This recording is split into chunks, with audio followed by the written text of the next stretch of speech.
think of Mozart, you probably picture this kind of mythical character, right? A divine child genius, just effortlessly channeling these perfect melodies from the heavens. But what if the real guy was way more interesting, more complex, and a lot more human? Because tucked away in his personal letters, we find a voice that's witty, passionate, and honestly, surprisingly relatable.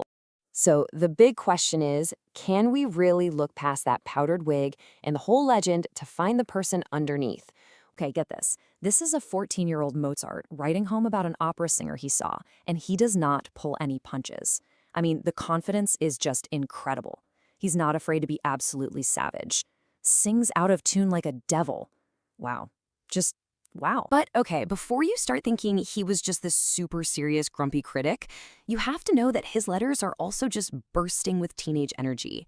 He was playful, he was affectionate, and honestly, sometimes he was just plain silly.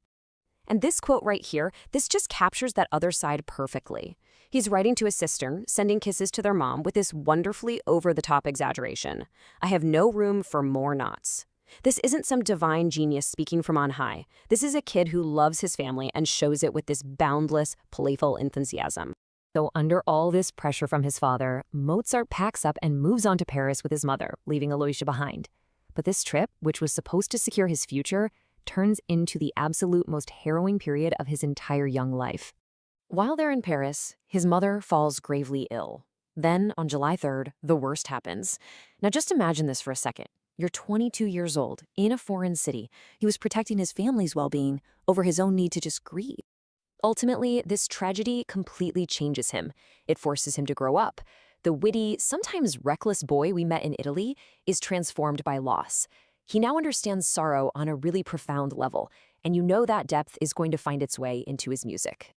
So, where does that leave us? We've seen the sharp critic, the loving son, the ambitious young man in love, and a son who has known the deepest tragedy.